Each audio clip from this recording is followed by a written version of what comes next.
Right, it's Today is October 14th, 2023, here in Pacifica, California. 12 miles south of San Francisco, 58 low, 66 high. Overcast today. A little medakatsu. What is medakatsu? Medakatsu is whenever you're thinking about doing something with the medaka, which I've been doing here, which I'm continuing to do since last week. By the way, the metal medaka today is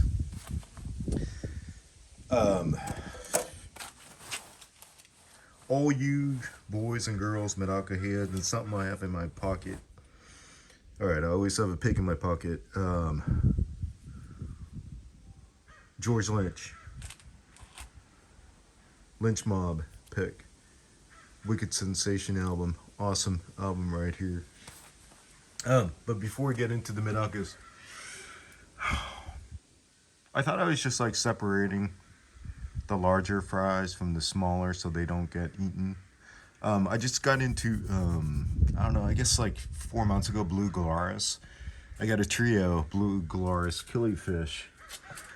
If you don't know, look them up. I did upload a picture on Instagram, MedakaMetal, with a picture of my boy and my girl.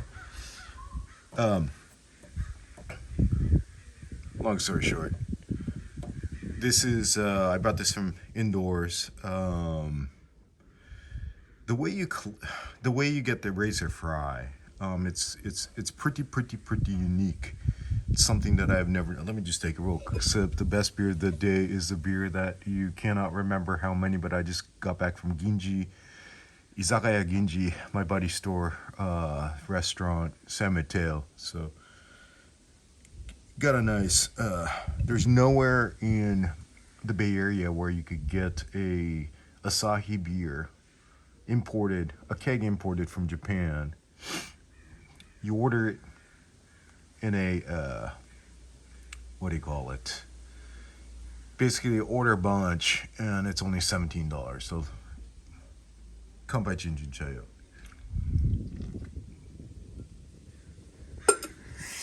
Oh, yeah.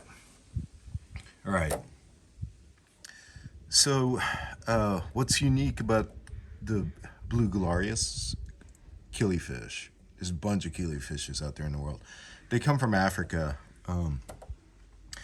And the parents, they lay their eggs in a puddle, right, during the rainy seasons. And then the rain season, after the rain season, the water evaporates. The parents die, they dry out, and the eggs just remain on the soil. The eggs are there until the next rain season. The rain falls and the fries hatch. It's pretty remarkable how this happens, and I was completely unaware of this whole phenomenon or nature, but this is basically kind of recreating what nature does. So I got the male, two females. Once they lay eggs on a yarn mop, I take the eggs out and then I put them on dry peat moss. And I put the peat moss in a sandwich bag. I close the sandwich bag, keep it in my closet for about 6 weeks. After 6 weeks, I now dump the peat moss into an empty container, and then I pour water in here. And within about like 24, 48 hours, you see fry. The reason why the water is so tainted looking is it's because of the peat moss over here. And I guess the reason why you use peat moss is peat moss has some properties where it is antifungal. So there's a better survival rate for the eggs, not fungusing and all that stuff. I learned the hard way. This is my first batch over here. I did this whole thing within 48 hours. I had about 20. Left it in here. I didn't want to disturb the fry. The fry was super small. A few days later, I got less and less and less until I got to 2 large ones. So basically, kind of have to do, if you want to keep all your fry, you got to separate them. The larger ones, you pull the larger ones out basically. as I was doing with the Medakas last week, and which I continue to do, which I am doing right now, Medakatsu. But back to the Blue Gularis fry. So bringing this in the sun, I'm seeing everything that is there that is still alive, and just want to, this is what they look like. I only have 2 in here, but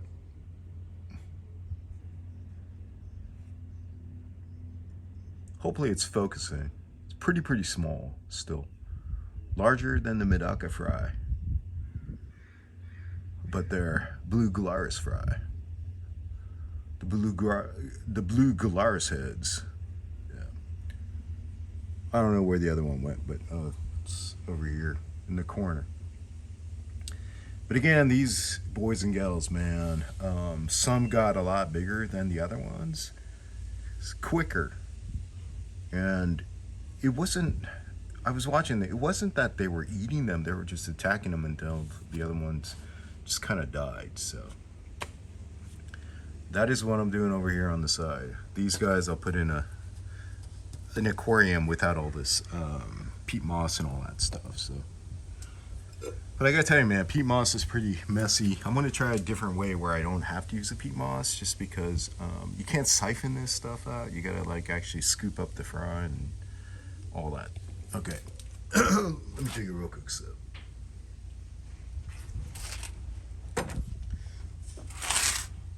I got a DM from somebody saying, hey, what happened to your midnight frills from Japan? Maybe tomorrow. I did upload a picture on Instagram. MedakaMetal took a picture of the midnight frill, and I uploaded, but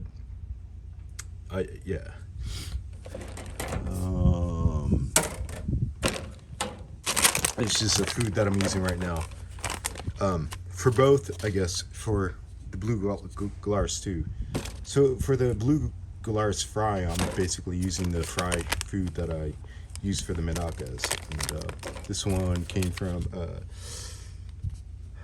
Sakura Medaka-san in Japan, a Kiwami, super small, 0.1 millimeter size. This is the one that everybody basically uses. This is the one that's most available in Japan at any pet store, whatever, Hikari, Medaka Baby, Hyper. This one, I said it's smaller than 0.2 millimeters, so smaller the better. These are for the other fry that I have over here. All right. So this is probably going to be pretty boring, but this is what I do, and this is how I have fun. I think last week I had a bunch of tiny guys over here, and what I'm doing is removing any of the larger ones into another container. And the reason being, like I said, these larger ones, they'll pick or sometimes eat the smaller ones. And they all have a different, even if they're born around the same time, they all have different growth rates, right? So if you want the ultimate survival, per se, when you have a tub full of fry, let's see if I can take better. You want to go through them, and anything that is double the size of the next smallest one, you want to pull them out. You want to separate them. And that is what I've done, I guess. Or I've been doing.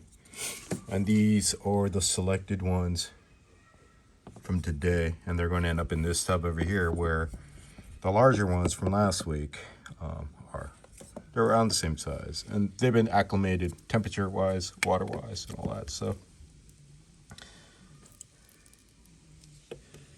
just gonna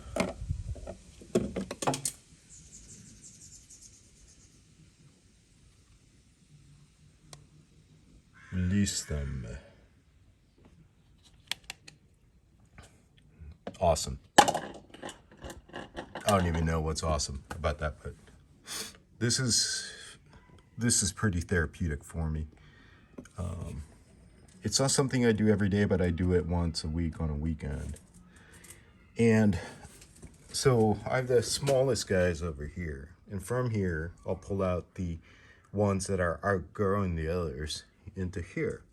And then from here, all right, just walk over here. You just pick up my tunnel. Oh, this tunnel is the best. Super light. They go over here. These guys are born a little earlier than the ones that I just showed. Again, the sun's kind of getting everywhere. I don't even know if it's gonna show anything, but try to zoom in. They are all around the same size. These in size, again, the name of the game right now is to try to get these guys to a certain size where they will survive the winter seasons outdoors. All right, so here.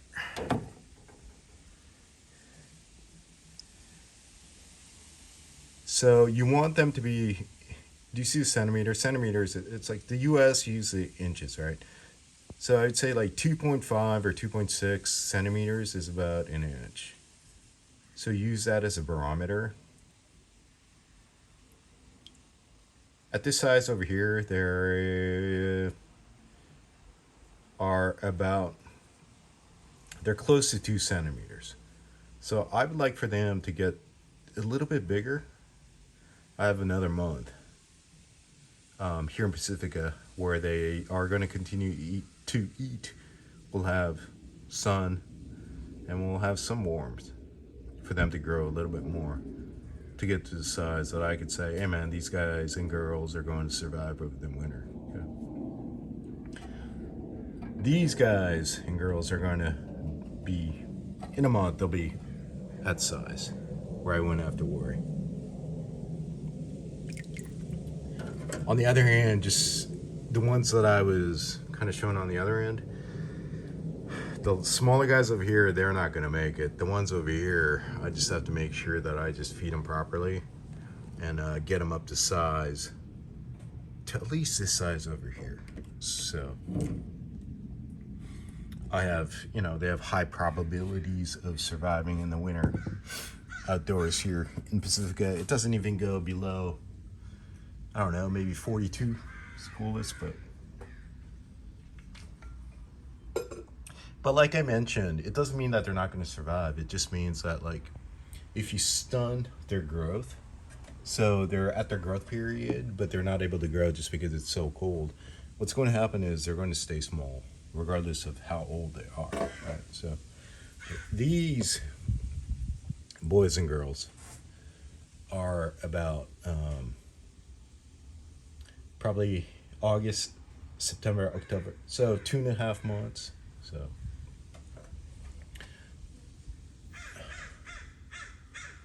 let me see where they are. Let's use this net right here.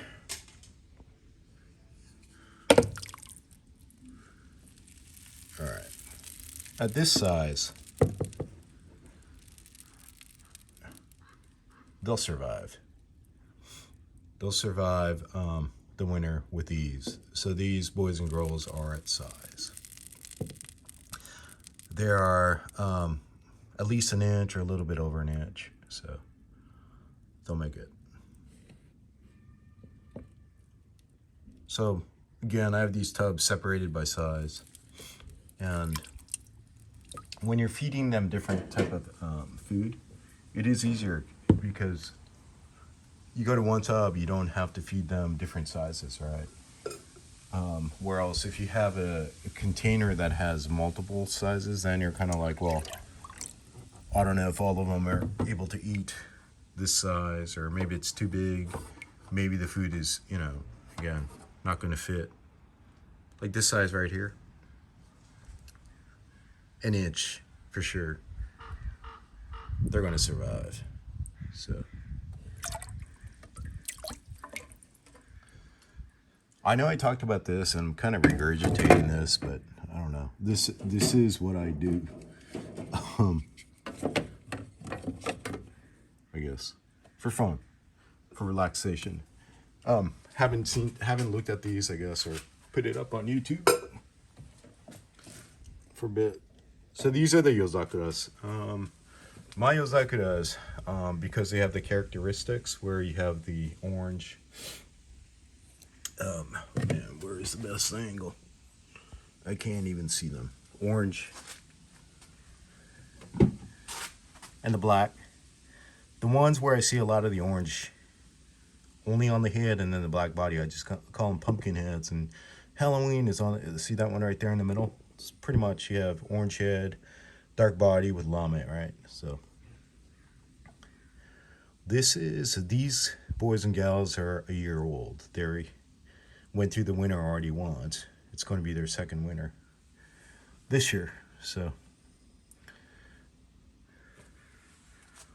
all these and those over there, they all came from a few of the pairs that I have over here that I had as selected breeders for this year.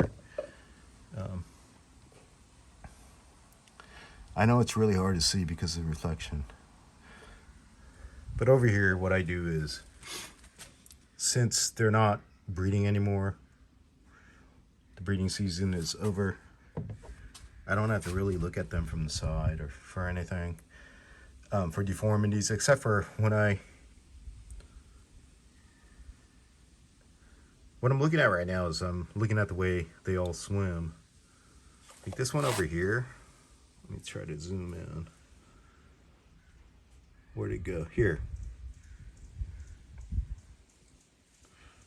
Disappeared.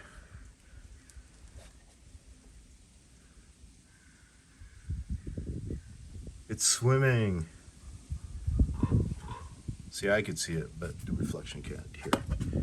It's swimming really odd. Like this one over here.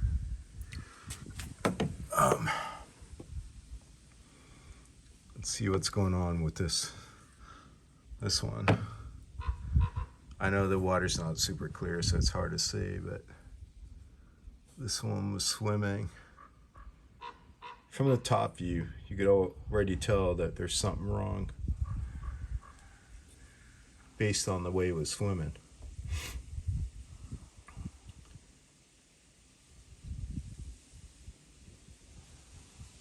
Can you see? The reason why I was swimming with the head up kind of is because it's deformed.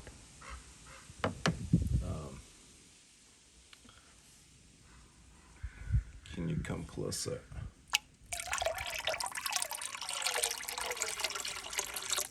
All right. All right.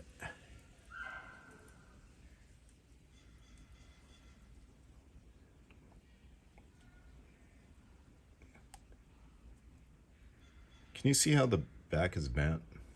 I can't even see now. Let me try to put some clear water. All right. Let me come over here. Into the... Let's see.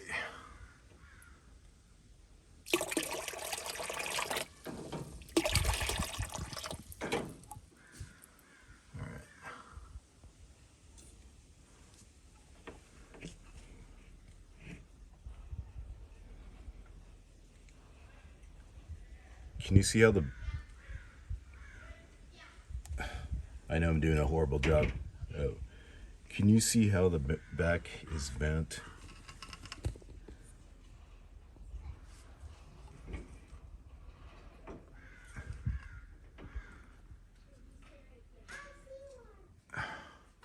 Here, right there.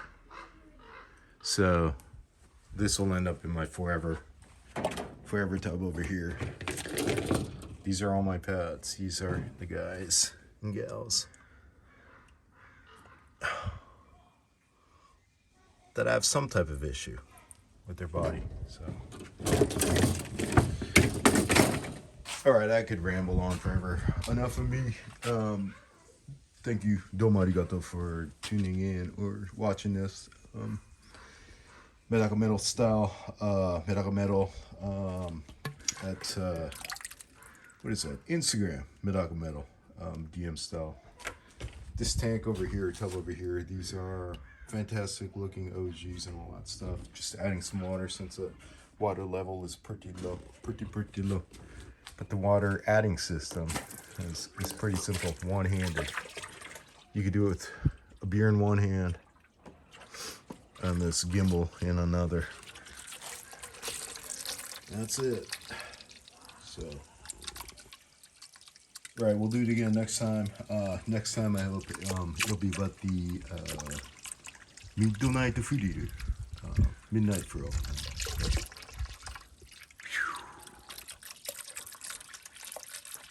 The picture of Dasahi kind of got to me.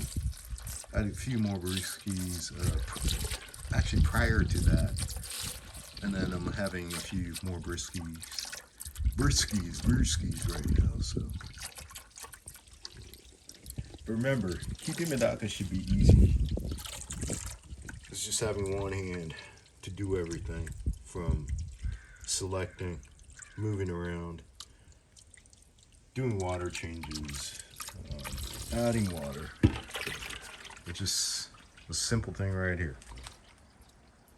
A few milk crates, 5-gallon tub, water that's been out here, left out, a clip, and a siphon.